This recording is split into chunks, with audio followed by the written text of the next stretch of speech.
আপনার কি কোনো সমস্যা আছে? যদি থাকে 24শে জানুয়ারি থেকে একেবারে 1 ফেব্রুয়ারি পর্যন্ত আবার দুয়ারে সরকার হচ্ছে, অর্থাৎ আপনার দুয়ারে সরকার আসছে। যদি এখনো পর্যন্ত কেউ কোনো কিছু না পেয়ে থাকেন, পাওয়ার যোগ্যতা আছে, 37টা প্রজেক্টে আপনাদের কাছে আপনারা দরখাস্ত করতে পারেন। আর যারা যোগ্য হবে আমরা 28শে ফেব্রুয়ারির মধ্যে সমস্ত কাজগুলো করে দেব। এবারে দুয়ারে সরকার ক্যাম্পে সবচেয়ে আকর্ষণীয় প্রকল্প হচ্ছে কৃষক বন্ধু নতুন। 1 একরের বেশি জমি থাকলে 2টি কিস্তিতে 5,000 করে 10,000 টাকা ঢুকে যায় এবং এটি অনেকেই জানেন না, কিস্তির টাকা কারো অ্যাকাউন্টে 3,000 বা 4,000 টাকা ঢুকছে। তো দর্শক বন্ধুরা, আপনাদের এই সুযোগ দুয়ারে সরকার ক্যাম্পে 1 একরের বেশি জমি আপডেট করে রবি শস্যে 5,000 টাকা এবং খরিফ মরশুমের শস্যে 5,000, টোটাল বছরে 10,000 টাকা ডাইরেক্ট আপনার অ্যাকাউন্টে ক্রেডিট করে নিতে পারবেন। তার সঙ্গে সঙ্গে কৃষক বন্ধু নতুন প্রকল্পের ফর্মও আপনারা জমা করতে পারবেন। এর সঙ্গে কি কি আপনাদের ডকুমেন্টস লাগবে এবং সঠিক পদ্ধতিতে শুদ্ধভাবে ফর্মটি কিভাবে ফিল আপ করবেন যাতে আপনাদের বিনা দ্বিধায় ফর্মটি অ্যাকসেপ্ট হয় এবং তারপরে 28শে ফেব্রুয়ারি থেকে মাননীয় মুখ্যমন্ত্রী বলেছেন সেই সমস্ত প্রকল্পের টাকা অ্যাকাউন্টে ক্রেডিট করে দিবেন, সেটি সুব্যবস্থা হয়ে যায়। এর জন্য লাস্ট পর্যন্ত দেখবেন, স্টেপ বাই স্টেপ কৃষক বন্ধু প্রকল্পের যে নতুন ফর্মটি সেটি সঠিকভাবে ফিল আপ করে দেখাবো। আর দর্শকদের কাছে রিকোয়েস্ট থাকবে, লাস্ট পর্যন্ত ভিডিওর সঙ্গে যুক্ত থাকবেন, কোনো প্লেসে স্কিপ করবেন না। ভালো লাগলে একটি লাইক করবেন এবং শেষ পর্যন্ত ভিডিওটি দেখবেন যাতে ফর্মটি সঠিকভাবে আপনারা ফিল আপ করে দুয়ারে সরকার ক্যাম্পে জমা করতে পারেন। চলুন দেখে নেওয়া যাক। আপনারা এখন government of West Bengal department of agriculture application for registration under কৃষক বন্ধু নতুন স্কিম লাইভ দেখছেন। আপনাদের লাস্ট পর্যন্ত দেখবেন, কোনো প্লেসে স্কিপ করবেন না। এই ফর্মটি আপনারা দুয়ারে সরকার যে ক্যাম্প চলছে সেখান থেকে সংগ্রহ করে নিতে পারেন। এছাড়াও পঞ্চায়েত থেকে বা কোনো কম্পিউটারের দোকান থেকে প্রিন্টের মাধ্যমে। তো দেখতে পাচ্ছেন, আর ফর্মটি সংগ্রহ করার সময় দেখে নেবেন পশ্চিমবঙ্গ সরকারের যে লোগো এবং অশোক চক্রটি আছে কিনা। সো অফিসিয়াল পোর্টাল থেকে আমি ডাউনলোড করে আপনাদের এই ফর্মটি দেখাচ্ছি, লাস্ট পর্যন্ত দেখবেন, কোনো প্লেসে স্কিপ করবেন না। সর্বপ্রথম দেখতে পাচ্ছেন পেস্ট স্ট্যাম্প সাইজ ফটো। আপনাদের এখানে একটি স্ট্যাম্প সাইজ ফটো অ্যাটাচ করতে হবে গামের মাধ্যমে। এছাড়াও আপনারা স্ট্যাপেল করে নিতে পারেন। পার্সোনাল ডিটেলস, সর্বপ্রথম আপনাদের যে এই অপশনটি দেওয়া আছে পার্সোনাল ডিটেলস, অর্থাৎ আপনাদের যে পার্সোনাল সেটি আপনাদের এখানে ইনপুট করতে হবে। নেম ইন ব্লক লেটার, অর্থাৎ আপনার নামটা, যে কৃষক আবেদন করছেন তার নাম এখানে ক্যাপিটাল লেটার অর্থাৎ বড় হাতের অক্ষরে এখানে পূর্ণ করতে হবে। তারপরে নেম অ্যাজ পর্চা বেঙ্গলি, এছাড়াও দেবনগরী, অর্থাৎ আপনার যে পর্চাতে যে নামটি লেখা আছে সেটি বাংলাতে বা দেবনগরী অর্থাৎ সংস্কৃত বা অন্য ভাষাতে, যে ভাষাতে আপনাদের পর্চাতে লেখা আছে, বাংলায় থাকলে সে বাংলায় নামটি লিখবেন। লাইকওয়াইজ আপনাদের এখানে যে নামটি থাকবে সেটি বাংলাতে এখানে আপনারা পেনে লিখে দেবেন। তারপর বলেছে রেসিডেন্টাল অ্যাড্রেস, আপনার ভিলেজের নাম লিখবেন। গ্রাম পঞ্চায়েত, যে গ্রাম পঞ্চায়েত থেকে আপনার গ্রামটি যে পঞ্চায়েতের আন্ডারে সেই গ্রাম পঞ্চায়েতের নামটি এখানে লিখবেন। তারপর P.O অর্থাৎ পোস্ট অফিস, আপনার গ্রামটি যে পোস্ট অফিসের আন্ডারে সেই পোস্ট অফিসের নাম লিখবেন। ব্লক, এখানে ব্লকের নাম। P.S অর্থাৎ পুলিশ স্টেশন, আপনার পুলিশ স্টেশনের নাম লিখবেন। ডিস্ট্রিক্ট, যে জেলায় বাস করেন। পিনকোড, আপনার পিনকোডটি লিখবেন। এরপরে ফাদার্স অবলিক হাজবেন্ড নেম, আপনি যদি ছেলে হন বা মেয়ে হন এবং তাহলে আপনার বাবার নাম লিখবেন, এবং আপনি মহিলা হলে এবং বিবাহ হয়েছে তাহলে আপনার হাজবেন্ডের নাম লিখবেন। তারপরে ডেট অফ বার্থ অর্থাৎ আপনার জন্ম তারিখ, এখানে জন্ম তারিখ প্রথমে আপনারা কি লিখবেন, আপনার প্রথমে দিন লিখবেন, তারপরে মাস, তারপরে সাল। যেমন লাইকওয়াইজ ধরেন 7ই নভেম্বর 1995 সালে আপনার জন্ম, তাহলে কি লিখবেন 07/11/1995 এইভাবে। আর এই বয়সটা হবে আপনাদের 2025 সালের 19। Gender male female others, caste আপনার জেনারেল, এসটি এসসি ওবিসি যেটি হবে পাশে টিক চিহ্ন করে দেবেন। টাইপ অফ ফার্মার, ওনার না বর্গাদার না পাট্টাদার, অর্থাৎ কৃষক বন্ধু প্রকল্পে 3 ধরনের কৃষক সুযোগ পাচ্ছেন।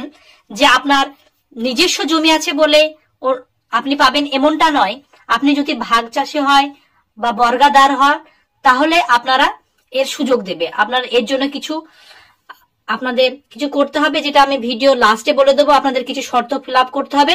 যারা ভাগ চাষি তাদের এর জন্য চ্যানেলের সঙ্গে যুক্ত থাকতে হবে। তারপরে আপনার অ্যাক্টিভ একটি ফোন নাম্বার দিয়ে দেবেন।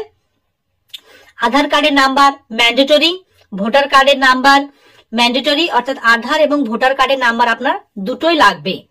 তারপর বি অপশনে চলে আসবেন, কাল্টিভেল ল্যান্ড ডিটেলস, অর্থাৎ আপনি যে জমি অংশগুলো চাষ করবেন সেগুলো পরপর সিরিয়াল ওয়াইজ সেই জমিগুলো আপনি উল্লেখ করে দেবেন। অর্থাৎ আপনার যত জমি আছে, লাইকওয়াইজ আপনি প্রথমে আপনার এবার বলে দিচ্ছি, আপনার যে এরিয়াতে জমি আছে সেই এরিয়ার জেলা নাম লিখতে হবে, ব্লকের নাম, মৌজা, জেল নাম্বার, খতিয়ান নাম্বার এবং আপনার চাষের জমির একরে আপনি লিখবেন। অর্থাৎ আপনি ধরেন বীরভূমে বাস করেন, একটা ব্লকে বাস করেন এবং জমিটা অন্য ব্লকে আছে, তাহলে সেই ব্লকের অ্যাড্রেসটা আপনাকে এখানে লিখতে হবে এবং পরপর আপনি যত জমি দিবেন সেই হিসাবে সিরিয়াল ওয়াইজ আপনাদের সেগুলো মেনশন করতে হবে এবং লাস্টে টোটাল কাল্টেবল ল্যান্ড ইন একর এবং কত হচ্ছে লাস্টে আপনার এখানে যোগ করে লিখে দিতে হবে। তারপরে সি দাগে দেখতে পাচ্ছেন ব্যাংক ডিটেলস, অর্থাৎ আপনাদের যে কৃষক বন্ধু প্রকল্পে টাকাটি অ্যাকাউন্টে ক্রেডিট হবে, যে ব্যাংক অ্যাকাউন্টটি দেবেন। আরো বলে রাখছি, ধরেন আপনি কৃষক কিন্তু অন্যজনের অ্যাকাউন্ট দিলে সমস্যায় পড়তে পারেন বা আপনার অ্যাপ্লিকেশনটি রিজেক্ট হতে পারে, কারণ যে কৃষক কেবলমাত্র তারই অ্যাকাউন্ট লাগবে। এবং আরো বলে রাখছি, জয়েন্ট অ্যাকাউন্ট দিলে চলবে না, সিঙ্গেল অ্যাকাউন্ট দেওয়ার চেষ্টা করবেন, অর্থাৎ যে কৃষক তারই নামে যেন অ্যাকাউন্টটা থাকে।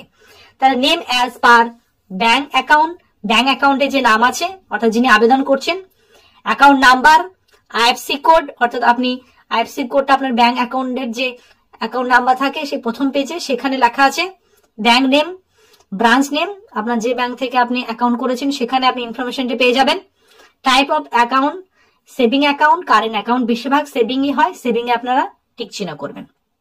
তারপরে অ্যাটাচ ব্যাংক অ্যাকাউন্ট ডকুমেন্ট, আপনার প্রথম পেজটা যেটা দিচ্ছেন তার জেরক্স লাগবে। নমিনি ডিটেলস, এরপর আপনি যাকে নমিনি করবেন, লাইকওয়াইজ ধরেন 18 থেকে 60 বছরের মধ্যে এই কৃষক বন্ধু প্রকল্পের আর একটি সুবিধা দিচ্ছে রাজ্য সরকার।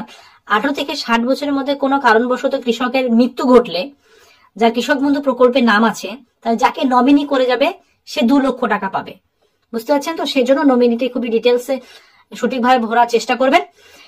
নেম অফ দ্য নমিনি, নমিনির নাম লিখবেন।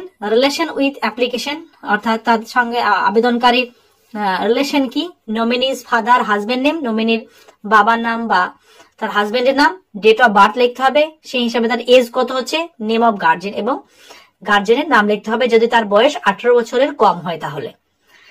এখানে একটা ডিক্লারেন্স দিয়েছেন, এই ডিক্লারেন্সটা আপনারা ভরে দেবেন যে I have acquired the above cultivation land from dash by way the inheritance part gift, অর্থাৎ কিভাবে আপনার জমিটা আপনি কিনেছেন না গিফট ভাবে পেয়েছেন।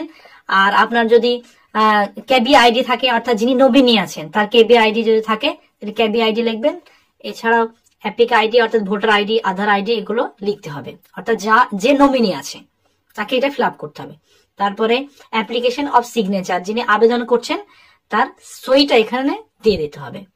বাংলায় করলে বাংলা, ইংরেজিতে করলে ইংরেজি, আর সিগনেচার না জানলে সে থাম ইমপ্রেশন অর্থাৎ টিপ সই দেবে। এরপরে আপনাদের অ্যাকনোলেজমেন্ট স্লিপ, এটা আবেদনটি যখন জমা করে দেবেন তখন আপনাদের এই যে স্লিপটা দেখতে পাচ্ছেন কাঁচির মতো দেওয়া আছে, এই যে কাঁচির মতো, এটা আপনাকে কেটে দেবে এবং আপনার আবেদন এবং অ্যাকনোলেজমেন্ট যে আইডি আছে সে আইডিটাও সঙ্গে সঙ্গে দিতে পারে এবং রিসিভার সিগনেচারটাও দেবে। এছাড়াও অন্যান্য ক্ষেত্রে আপনাদের এই অ্যাপ্লিকেশন নেমটা লিখে স্ট্যাম্প দিয়ে দেয়, যেহেতু এটা কম্পিউটার জেনারেট হবে তারপর আপনার অ্যাপ্লিকেশন আইডিটি জেনারেট হয়। তো কোনো কোনো ক্ষেত্রে দিতে পারে এবং কোনো কোনো ক্ষেত্রে দেওয়া অসম্ভব হয়ে পড়ে। এরপরে দর্শক বন্ধুরা, এই কৃষক বন্ধু নতুন, এটার সঙ্গে কোন কোন কাগজগুলো আপনারা জমা করবেন বা ডকুমেন্টগুলো জমা করবেন সেটা আমরা এবার এক নজরে দেখে নেব। আর একটি তথ্য দিচ্ছি যেটা আপনাদের যারা বর্গাদার বা ভাগ চাষী তারা কিভাবে আবেদন করবেন। তাদের আবেদন পদ্ধতি হবে, পঞ্চায়েত থেকে একটা শংসাপত্র আপনাদের নিতে হবে আর আবেদন পত্রের সাথে স্বস্বাক্ষরিত টিপসই নিম্নলিখিত তথ্যের জেরক্স কপি এবং ফটোকপি জমা করা আবশ্যিক। অর্থাৎ কি কি জমা করতে হবে আপনাদের? জেরক্স কপি, ভোটার কার্ড, আধার কার্ড, আপনি যে পর্চাতে অ্যাড করছেন, অর্থাৎ একের বেশি যদি আপনি জমি অ্যাড করেন ততগুলো আপনাদের পর্চা লাগবে। এছাড়া আবেদনকারী ব্যাংকের পাসবইয়ের প্রথম পেজে জেরক্স, কেসিসি থাকলে পাসবইয়ের প্রথম পাতা, এগুলো লাগবে। আর আপনি যে ফোন নাম্বারটি দিয়েছেন সেটা যেন সচল হয়। এই সমস্ত ডকুমেন্টস গুলো আপনারা ফর্মের সঙ্গে অ্যাটাচ করে যে দুয়ারে সরকার ক্যাম্প চলছে সেখানে গিয়ে আপনারা জমা করে দেবেন। কিছু নির্দেশাবলীও আছে। বাংলা নামের বানান পর্চাতে যে বানান আছে সেই অনুযায়ী লিখতে হবে। অর্থাৎ আপনার পর্চাতে যদি বাংলা ভাষায় পর্চা লেখা থাকে তাহলে সেই বাংলা বানানটা লিখতে হবে। মোবাইল নাম্বার যেটা SMS সক্রিয় আছে এরকম লিখতে হবে। আর পর্চা অনুযায়ী জমির বিবরণ সঠিকভাবে পূরণ করুন। অর্থাৎ পর্চাতে যেভাবে বিবরণ দেওয়া আছে, যত পরিমাণ জমি আছে সেটা সঠিকভাবে আপনাদের লিখতে হবে। কৃষক বন্ধু বা অন্য কোনো প্রকল্প সম্পর্কে আরো কোনো কোয়ারি বা কোশ্চেন থাকলে আমাকে কমেন্টে অবশ্যই জিজ্ঞেস করবেন, আমি তার উত্তর দিয়ে দেব। এরকম নিত্য নতুন প্রকল্পের আপডেটেড ইনফরমেটিভ রেগুলার পেতে চাইলে নিচের দিকে লাল রঙের সাবস্ক্রাইব বাটনটি ক্লিক করে একটি লাইক করে দেবেন এবং আপনার পরিচিত আত্মীয় স্বজনকে হোয়াটসঅ্যাপ এবং ফেসবুকে শেয়ার করে তাদেরও দেখার সুযোগ করে দেবেন। Thank you very much. See you next video.